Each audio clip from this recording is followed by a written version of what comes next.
ಸುನಂದ, ಯಾಕವ್ವ ಇಲ್ಲಿ ಬಂದು ಕುತ್ಕೊಬಿಟ್ಟಿದ್ಯೆ? ಬೆಳಗ್ಗೆ ನಡೆದಿದ್ದಕ್ಕೆ ಬೇಸರ ಮಾಡ್ಕೊಬಿಟ್ಟಿದ್ಯಾ ಹೆಂಗೆ? ಏನ್ ಮಾಡಕ್ ಆಯ್ತದವ? ನಾವೇನ್ ಬೇಕು ಬೇಕು ಅಂತ ಹಿಂಗ್ ಮಾಡ್ತಿದೀವಿ?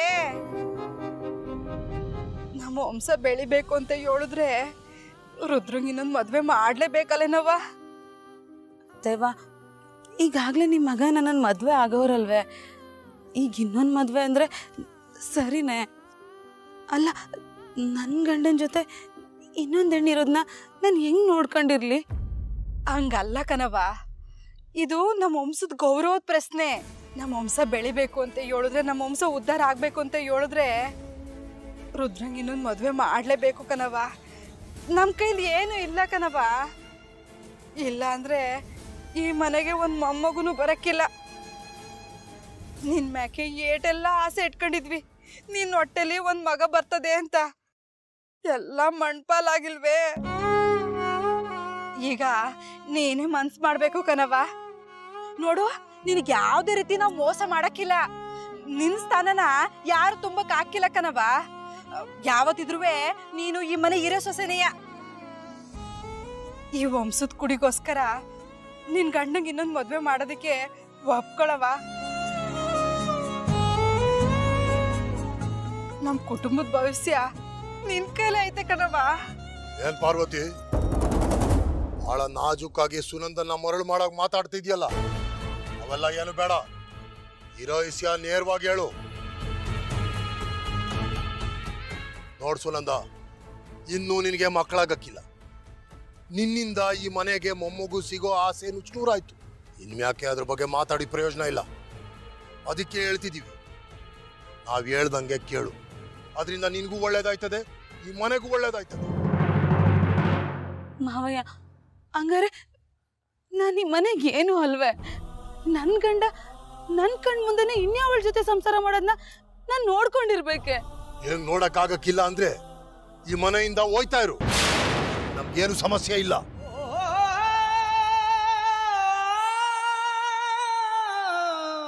ಆದ್ರೆ ಒಂದು ಮಾತು ಗೆಪ್ತಿಯಾಗಿಟ್ಕೋ, ನೀನು ಈ ಮನೆ ಬಿಟ್ಟು ಹೋದ್ರೆ ನಿನ್ ತವ್ರ ಮನೆಯಲ್ಲೂ ಎಲ್ಲೂ ಸೇರ್ಸಕ್ಕಿಲ್ಲ. ಮದುವೆಯಾಗಿ ಮನೆಗೆ ಬಂದಾಗಿಂದ ಸತ್ತಿದ್ಯೋ ಬದುಕಿದ್ಯೋ ಯಾರಾದ್ರೂ ನೋಡಕ್ ಬಂದವ್ರ? ಯೋಚನೆ ಮಾಡು ಸುನಂದ, ಗಂಡನ್ ಪಾದ್ವೆ ಗತಿ ಅಂತ ಇಲ್ಲೇ ಇರ್ತೀಯೋ ಅಥವಾ ಬೀದಿ ಪಾಲಾಯ್ತೀಯೋ ಅಂತ. ನಿನಗೆ ಈ ಮನೆಯಲ್ಲಿ ಇರಕ್ ಆಸೆ ಇದ್ರೆ ನಮ್ಮ ಮಾತನ್ನ ಕೇಳು. ಏನು ಕಮ್ಮಿ ಆಗದೆ ಇರೋಂಗೆ ನಾವು ನೋಡ್ಕೋತೀವಿ. ಮನೆ, ಆಸ್ತಿ, ಜಮೀನು, ದುಡ್ಡು ಎಲ್ಲ ಕೊಡ್ತೀವಿ. ಜೊತೆಗೆ ಈ ಮನೆ ಇರಿ ಸೊಸೆ ಅನ್ನೋ ಪಟ್ಟ ನಿನಗೆ ಯಾವಾಗ್ಲೂ ಇರ್ತದೆ. ಸುನಂದ, ನಿನ್ನ ಯಾವಾಗ್ಲೂ ನಾವು ಸಂದಾಗೆ ನೋಡ್ಕೋತೀವಿ. ರುದ್ರ ಇನ್ನೊಂದು ಮದ್ವೆ ಆದಂತ ನಿನ್ನ ದೂರ ಮಾಡಕ್ಕಿಲ್ಲ ಕಣವ. ಇನ್ನೊಂದು ಮಾತು, ನಾವಿಲ್ಲಿ ಮಾತಾಡಿದ್ದನ್ನ ನೀನು ಗೌರಿಗೆ ಹೇಳ್ಬಾರ್ದು. ನಾನು ಹೇಳಿಲ್ಲ ಅಂದ್ರೂ ಗೌರವಂಗೆ ಹೆಂಗಾನ ಈ ವಿಷಯ ಗೊತ್ತಾಗಿ ಆಯ್ತದೆ. ನೀನ್ ಹೇಳಿಲ್ಲ ಅಂದ್ರೆ ಅವಳಿಗೆ ಹೆಂಗ್ ಗೊತ್ತಾಯ್ತದೆ? ಅವಳು ಗೊತ್ತಾಗ್ದಂಗೆ ನಾನು ನೋಡ್ಕೋತೀನಿ. ಆದ್ರೆ ನೀನು ಮಾತ್ರ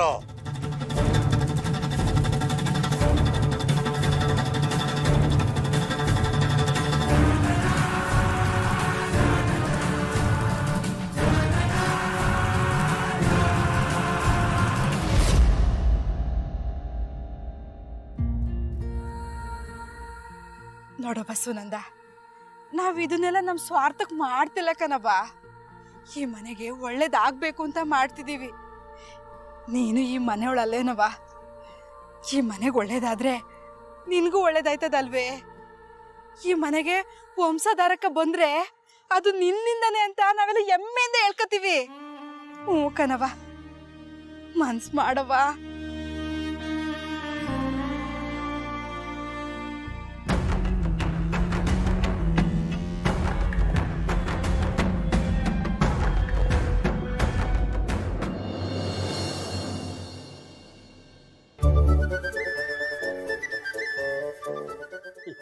ಮೀರಾ ಅವರೇ, ಇವತ್ತು ಊಟ ಜಾಸ್ತಿ ಆಗೋಯ್ತು, ಜೀರ್ಣಿಸ್ಕೊಳ್ಳೋದೇ ಕಷ್ಟ.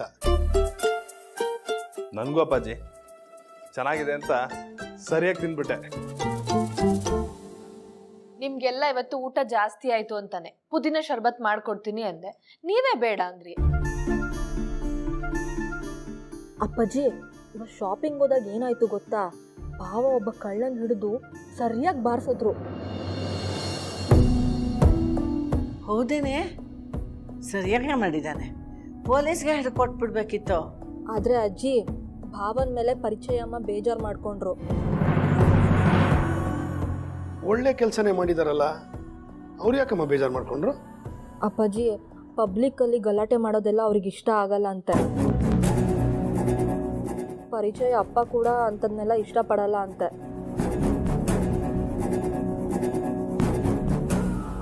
ಶಂಕರನ್ ಬಗ್ಗೆ ಪರಿಚಯ ತಾಯಿಗೆ ಗೊತ್ತಿಲ್ವಲ್ಲ, ಅದಕ್ಕೆ ಬೇಜಾರು ಮಾಡ್ಕೊಂಡ್ರು ಅನ್ಸುತ್ತೆ. ನನ್ನ ಅಳಿಯ ಒಳ್ಳೆ ಕೆಲಸನೇ ಮಾಡಿದ್ದಾನೆ. ನನ್ನ ಅಳಿಯ ಎಷ್ಟು ಒಳ್ಳೆಯವನು ಅಂತ ನಿಮ್ಮ ಮತ್ತೆ ಗೊತ್ತಾಗತ್ತೆ ಕಣೆ, ಅವತ್ತು ಮೆಚ್ಕೋತಾರೆ. ಪ್ರತಿಯೊಬ್ಬ ಮನುಷ್ಯನೂ ಒಂದೊಂದು ಪರಿಸ್ಥಿತಿಗೆ ಒಂದೊಂದು ಥರ ಹೊಂದ್ಕೊಂಡು ಹೋಗ್ಬೇಕಾಗತ್ತೆ ಗ್ರೀಷ್ಮಾ. ಎಲ್ಲಾನು ತಪ್ಪು ಅಂತ ಹೇಳಕ್ಕಾಗಲ್ಲ. ಅಲ್ಲ ಅಜ್ಜಿ, ನಾನು ಆ ರೀತಿ ಹೇಳ್ತಿಲ್ಲ. ಪರಿಚಯ ಅಮ್ಮನಿಗೆ ಬೇಜಾರಾಯ್ತಲ್ಲ ಅಂತ. ಹೋಗ್ಲಿ ಬಿಡೆ, ಆಗಿದ್ದಾಯ್ತು. ಇವತ್ತು ಏನೇನು ಶಾಪಿಂಗ್ ಮಾಡಿದೆ ಅದನ್ನ ಹೇಳು. ತುಂಬ ಮಾಡಿದಾಳೆ ಕಣೆ ಮೀರಾ. ಎಷ್ಟೊಂದು ಒಡವೆಗಳು, ಎಷ್ಟೊಂದು ಸೀರೆ ಎಲ್ಲ ಮಾಡ್ಕೊಂಬಂದಿದ್ದಾಳೆ. ಎಲ್ಲ ಪರಿಚಯ ಅಮ್ಮನೇ ಸೆಲೆಕ್ಟ್ ಮಾಡಿರೋದಂತೆ. ಅದೊಂದು ಸೀರೆ ಅಂತೂ ನಮ್ಮ ಗ್ರೀಷ್ಮಗೆ ತುಂಬ ಚೆನ್ನಾಗಿ ಕಾಣುತ್ತೆ. ನನಗಂತೂ ಸಿಕ್ಕಾಪಟ್ಟೆ ಇಷ್ಟ ಆಗೋಯ್ತು.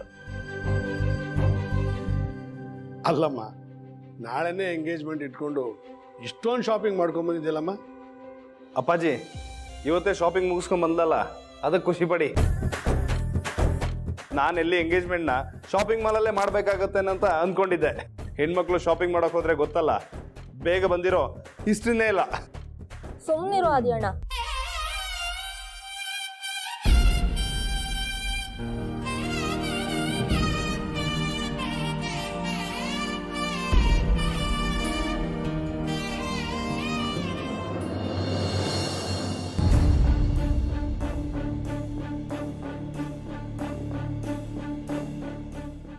ಹಾಳಾಗಿ ತುಂಬಾ ಹೊತ್ತಾಯ್ತು, ಕುಡಿಯಕ್ ಬೋರಕ್ಕಿಲ್ಲ.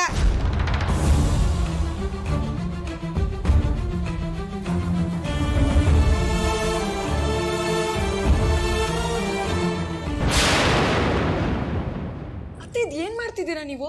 ಹೊಟ್ಟೆಗೆ ಏನ್ ತಿಂತೀಯ ನೀನು? ನಾಚಿಕೆ ಮಾನ ಮರ್ಯಾದೆ ಏನಿಲ್ವ ನಿಂಗೆ? ನಿಮ್ಮ ಅಪ್ಪ ಅಮ್ಮ ಇದ್ದೇ ಕಳ್ಸಿರೋದು.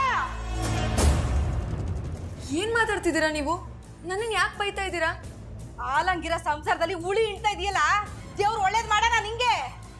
ಅತ್ತೆ, ನಾನು ಯಾರ ಸಂಸಾರದಲ್ಲಿ ಹುಳಿ ಹಿಂಡ್ತಾ ಇದ್ದೀನಿ? ಇನ್ಯಾರ ಸಂಸಾರದಾಗೆ? ನಮ್ ಸಂಸಾರದಾಗೇನೆ. ಅಣ್ಣ ತಮ್ಮ ಇಬ್ರುವೆ ರಾಮ ಲಕ್ಷ್ಮಣನಂಗಿದ್ರು. ಅವ್ರಿಬ್ರು ಮಧ್ಯೆ ತೊಂದಿಟ್ಟು ಗುದ್ದಾಡಂಗ್ ಮಾಡಿದ್ಯಲ್ಲ, ಒಳ್ಳೇದಾಯ್ತದ ನಿಂಗೆ? ಅತ್ತೆ, ನಿಮ್ ಮಕ್ಳು ಮಧ್ಯೆ ಜಗಳ ತಂದಿಡೋ ಉದ್ದೇಶ ನನ್ಗಿಲ್ಲ. ಸುನಂದ ಅಕ್ಕನ್ಗೆ ಅನ್ಯಾಯ ಆಗ್ಬಾರ್ದು ಅಂತ ನಾನು ಮಾತಾಡಿದ್ದು. ಅನ್ಯಾಯ ಆಗ್ಬಾರ್ದು ಅಂತ ಮಾಡಿರೋದಲ್ಲ, ಈ ಮನೆ ಹಾಳಾಗ್ ಹೋಗ್ಲಿ ಅಂತ ಮಾಡಿರೋದ್ ನೀನು. ನಾವೆಲ್ಲ ಖುಷಿಯಾಗಿ ಸಂದಾಗಿದೀವಲ್ಲ, ಆ ಸಹಿಸಕ್ಕಾಯ್ತಿಲ್ಲ, ಅದಕ್ಕೆ ಹಿಂಗ್ ಮಾಡ್ತಿದ್ಯಾ. ಯಾಕೆ ಹಿಂಗ್ ಮಾಡ್ತಿದ್ಯೆ? ಸಂದಾಗಿದ್ ನನ್ ಮಗನ್ ಬಾಳಲ್ಲಿ ವಿಷ ಸರ್ಪದಂಗ್ ಬಂದು ವಿಷ ಕಾರ್ತಿದ್ಯೆ. ನಾವ್ ಏನ್ ಅನ್ಯಾಯ ಮಾಡಿದೀವಿ ಅಂತ ಹಿಂಗೆಲ್ಲ ಮಾಡ್ತಿದ್ಯಾ ನೀನು? ನಮ್ ಬಾಳಲ್ಲಿ ನರಕ ತೋರಿಸಿದ್ಯಲ್ಲ.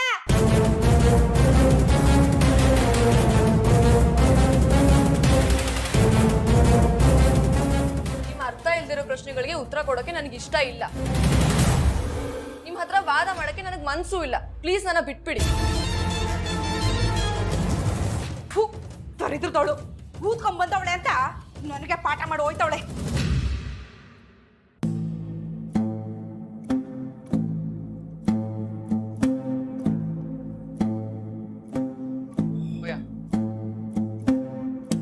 ಏನ್ಲ, ಯಾವುದೋ ಮುಖ್ಯವಾದ ವಿಷಯ ಮಾತಾಡ್ಬೇಕು ಅಂತೇಳಿ ಎಲ್ಲಿಗೆ ಊರ್ ಸುತ್ತಕ್ಕೆ ಹೋಗಿದ್ದೆ? ಅಪ್ಪಯ್ಯ, ಅದೇ ಡಿಟೆಕ್ಟಿವ್ನ ಕರ್ಕೊಬರಕ್ ಹೋಗಿದ್ದೆ. ಇವನೇ ಡಿಟೆಕ್ಟಿವ್.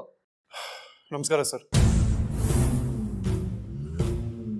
ಓ ಡಿಟೆಕ್ಟಿವ್, ನಿನಗೆ ಕೆಲಸ ಒಪ್ಸಿ ಏಟೊಂದ್ ದಿನ ಆತು. ಏನ್ಲ ಮಾಡ್ತಿದ್ದೆ? ಅಪ್ಪಯ್ಯ, ಅವರು ಆ ಬಳ್ಳುಳ್ಳಿದು ಆಕ್ಸಿಡೆಂಟ್ ಆಗೈತಲ್ಲ, ಅದ್ರ ಸಾಕ್ಷಿ ಸಮೇತ ಬಂದವ್ರೆ. ಅದಕ್ಕೆ ಅವ್ರನ್ನ ನಾನು ಕರ್ಕ ಬಂದಿರೋದು. ಹೌದಾ? ಏನ್ಲ ಅದು? ತೋರಿಸ್ಲಾ?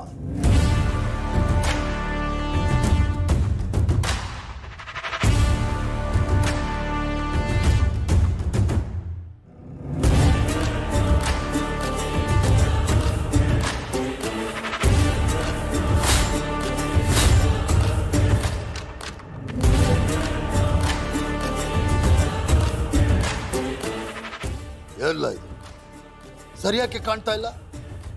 ಏನದ ಇದ್ರಲ್ಲಿ ಸಾಕ್ಷಿ? ಮಣ್ಣು.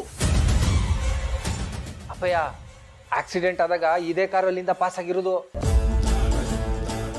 ಆಕ್ಸಿಡೆಂಟ್ ಆಗಿದ್ದು ಜಾಗದಿಂದ ಸ್ವಲ್ಪ ಹತ್ರದಾಗೇನೆ ಈ CCTV ಕ್ಯಾಮ್ರಾದಲ್ಲಿ ಸಿಕ್ಕೈತೆ ಇದು. ಇದೇ ಕಾರಪ್ಪಯ್ಯ. ಆ ಬೆಳ್ಳುಳ್ಳಿಗೆ ಗುದ್ದಿರೋದು. ಅರ್ಧ ನಂಬರ್ ಪ್ಲೇಟ್ ಕಾಣ್ತೈತೆ ನೋಡು. ಇವರು ಇದನ್ನ ಇಲ್ಲಿಗೆ ಬಿಡಕ್ಕಿಲ್ಲ, ಪೂರ್ತಿ ಹುಡುಕ್ತಾರೆ, ನೋಡ್ತಾ ಇರು. ಕಾರ್ ಡ್ರೈವರ್ ಎಲ್ಲಾನ ಇರ್ಲಿ, ಅದ್ ಹೇಳ್ಕ ಬತ್ತೀನಿ ಇವ್ರ ಜೊತೆ ಸೇರ್ಕೊಂಡು. ಒಳ್ಳೆ ಮಾಹಿತಿನೇ ತಂದಿದ್ಯಾ ಕಣ್ಲ ಡಿಟೆಕ್ಟಿವ್. ಕಾರ್ ಯಾರ್ದು ಅಂತ ಮೊದಲು ಕಂಡಿಡಿ. ಆಕ್ಸಿಡೆಂಟ್ ಮಾಡಿದವನು ಯಾವನು ಅಂತ ನನಗೆ ಗೊತ್ತಾಗಬೇಕು. ಆದಷ್ಟು ಬೇಗ ಅವ್ನು ಯಾರು ಅಂತ ನಾನು ನಿಮಗೆ ತೋರಿಸ್ತೀನಿ ಸರ್. ತಗಲ್ಲ, ನೀನೇನು ಹೊರಡು.